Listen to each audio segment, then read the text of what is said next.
También leer para escribir tiene que ver con pensar cuáles son las dificultades que uno tiene a la hora de escribir y que a veces la lectura de alguien externo puede ayudar porque te las marcan. Eh, por ejemplo, uno tiene grandes dificultades en generar subordinadas o oraciones o utilizar bien la puntuación o organizar oraciones largas que mantengan la cohesión y que no se pierda el significado a medida que vamos produciendo la oración. Bueno, la prueba máxima de cómo no hacer eso, el Tour de Force, la versión más extrema de puntuación que uno puede llegar a encontrar sin que se pierda la coherencia, es un cuento de Juan José Saer. Estamos nombrando todos escritores que además en algún momento fueron periodistas. También Juan José Saer fue muy de joven, después dejó de serlo, periodista en el diario El Litoral de Santa Fe. Este cuento, voy a leer la primera oración solamente, de un cuento de Juan José Saer que se llama La Mayor, que está en el libro La Mayor, que recopila cuentos entre 1969 y 1975 de Saer. Está en la edición de sus cuentos completos. Bueno, esta es la edición, es una edición de Alfaguara. Voy a leer la primera oración que es... Bueno, después vamos a hablar de por qué hace esto con las comas. Otros, ellos, antes podían. Mojaban, despacio, en la cocina, en el atardecer, en invierno, la galletita, sopando, y subían, después, la mano, de un solo movimiento, a la boca, mordían y dejaban, durante un momento, la pasta azucarada sobre la punta de la lengua, para que subiese, desde ella, de su disolución, como un relente, el recuerdo. Masticaban despacio y estaban, de golpe ahora, fuera de sí, en otro lugar, conservando mientras hubiese, en primer lugar, la lengua, la galletita, el té que humea, los años. Mojaban en la cocina, en invierno, la galletita en la taza de té y sabían, inmediatamente, al probar, que estaban llenos, dentro de algo y trayendo, dentro, algo que habían, en otros años, porque había otros años, dejado fuera en el mundo. Algo que se podía, de una u otra manera, por decir así, recuperar y que había, por lo tanto, en alguna parte, lo que llamaban o lo que creían que debía ser, no es cierto, un mundo. ¿Ah?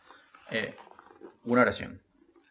Más o menos hay una coma cada 2 o 3 palabras, excepto cuando, como efecto, no hay ninguna coma y entonces la lectura se acelera. Bien, esas son decisiones que toma el autor. Porque entre otras cosas, lo que uno va manejando con eso es el ritmo de la lectura y la musicalidad del texto. La escritura también es un problema de composición y en ese sentido es un problema de composición hasta musical, tiene un ritmo.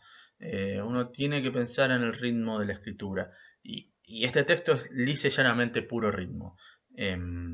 Puede parecer muy tortuoso, es muy tortuoso, pero entre otras cosas lo que se está buscando generar, eso si leen el cuento, lo pueden encontrar en internet, si leen el cuento van a ver que uno de los ejes es justamente la evocación, y cualquiera que tenga un mínimo grado de melancolía en su vida, que es un estado normal en la vida de cualquiera, sabe que la evocación es como una suerte de rulo constante y de continua divagación y retorno obsesivo respecto de algunas cosas.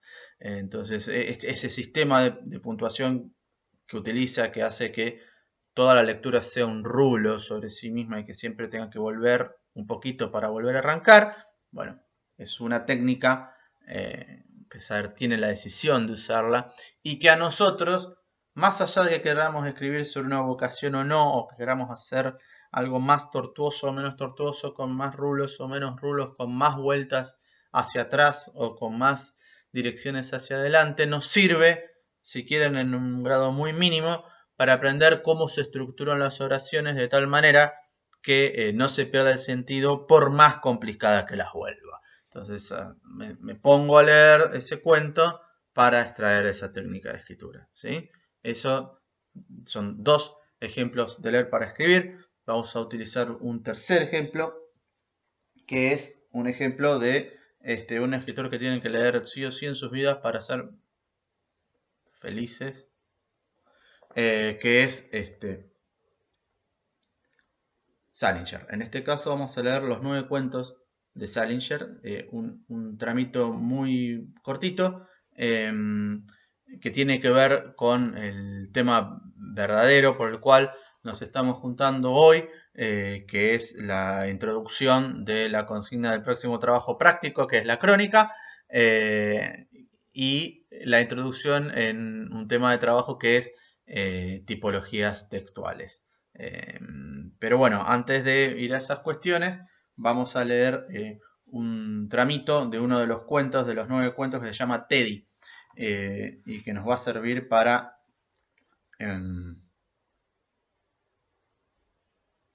introducirnos en tipologías textuales.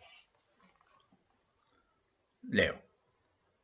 Teddy giró la cintura, sin cambiar la posición vigilante de sus pies sobre la maleta, y dirigió a su padre una mirada inquisitiva, franca y pura. Sus ojos, de un color castaño pálido, no muy grandes, eran levemente viscos, el izquierdo más que el derecho. No eran tan estrábicos como para desfigurarlo, ni siquiera para llamar la atención a primera vista. Eran sólo lo bastante viscos como para mencionarlo. Y solo en relación con el hecho de que uno tenía que pensarlo larga y seriamente antes de desear que fueran más derechos, o más profundos, o más oscuros, o más separados. Su cara, tal cual era, transmitía la sensación, aunque oblicua y lenta, de la verdadera belleza. Bueno, vamos al foro ahora. Va a estar transcripto este texto en el foro. Me gustaría que me expliquen de qué está hablando verdaderamente esa descripción.